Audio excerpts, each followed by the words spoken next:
नेपाल में जंजी के विद्रोह के बाद अब धीरे धीरे हालात काबू में आते दिख रहा है। देश की पुरानी शासन व्यवस्था पूरी तरह से ध्वस्त हो चुकी है और मौजूदा स्थिति को संभालने के लिए अंतरिम कार्यकारिणी की गठन की दिशा में कदम बढ़ाए जा रहे हैं। इसी क्रम में नेपाल की पहली महिला प्रधान न्यायाधीश सुशीला कार्की का नाम अंतरिम हेड के रूप में सबसे आगे चल रहा है। केपी शर्मा ओली के इस्तीफे और लगातार जारी प्रदर्शनों के बाद यह निर्णय लिया जा रहा है कि सुशीला कार्की को नेपाल का अंतरिम नेता बनाया जाए। बुधवार को एक वर्चुअल मीटिंग में जंजी आंदोलनकारियों ने सुशीला कार्की को अंतरिम हेड के रूप में चुना।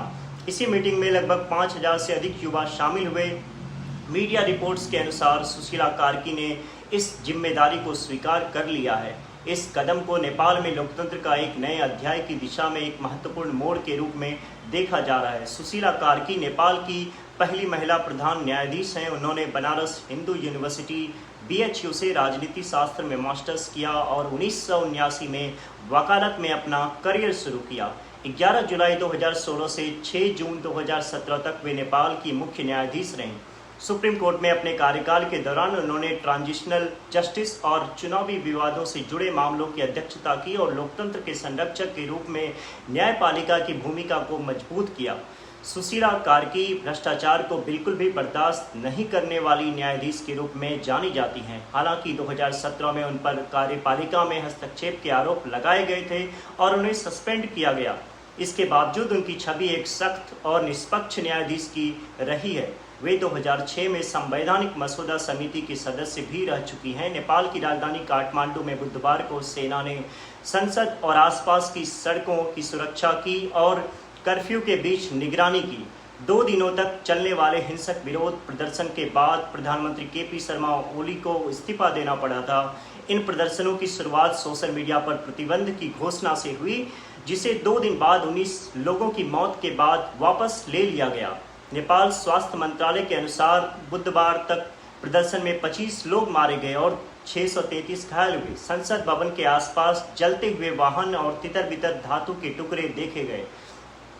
सेना और दमकल कर्मियों ने आग बुझाने के लिए कार्य किया। टीवी फुटेज में युवा डैमेज्ड इमारतों की सफाई करते और सड़कों से डेब्रिज हटाते दिख रहे हैं। संसद भवन के प्रवक्ता एक राम गिरी ने कहा कि मुझे सुरक्षा प्रमुख ने बताया कि ये आग जनी से पूरी इंफ्रास्ट्रक्चर नष्ट कर दी गई। सुप्रीम कोर्ट और मंत्रियों के घर सहित ओली का निजी निवास भी आग के शिकार हुए। सड़कों पर शॉप्स और मार्केट बंद थे, लेकिन सेना और दमकल कर्मियों ने धीरे धीरे स्थिति को नियंत्रण में लाया। मुख्य हवाई अड्डा बुधवार को फिर से खुल गया। लगभग 24 घंटे की उड़ान रुकावट के बाद सेना ने सोशल मीडिया हैंडल X पर अपील की कि कर्फ्यू और प्रतिबंध अगले दिन सुबह तक लागू रहेंगे। किसी भी तरह के प्रदर्शन, लूटपाट, आगजनी और प्रॉपर्टी पर हमला अपराध माना जाएगा और सुरक्षाकर्मी सख्त कार्रवाई करेंगे। सेना ने कहा कि संबंधित पक्ष स्थिति को संभालने और समाधान निकालने के लिए समन्वय कर रहे हैं। पूर्व सुप्रीम कोर्ट जज बालाराम केसी ने प्रदर्शनकारियों से कहा कि वे बातचीत की टीम बनाएं और सेना कानून और व्यवस्था बनाए रखने में मदद करें। उन्होंने नई चुनाव प्रक्रिया की भी वकालत की। अधिकांश प्रदर्शनकारी युवा हैं जो सरकार की परसिव फेलियर को लेकर नाराज हैं, विशेषकर भ्रष्टाचार पर अंकुश न लगाने और आर्थिक अवसर बढ़ाने में विफल रहने के कारण। इसी वजह से इन प्रदर्शनों को जंजी प्रोटेस्ट कहा गया। नेपाल, जो भारत और चीन के बीच स्थित है, लंबे समय से राजनीतिक और आर्थिक अस्थिरता से जूझ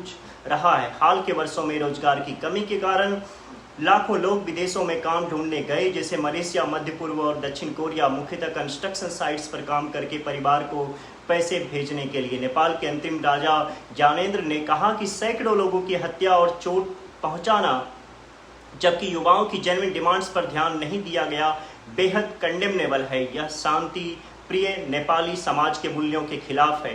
भारतीय प्रधानमंत्री नरेंद्र मोदी ने भी नेपाल के नागरिकों से शांति बनाए रखने का आह्वान किया, जबकि चीन ने भी आशा जताई कि सोशल ऑर्डर और नेशनल स्टेबिलिटी बहुत जल्द बहाल हो।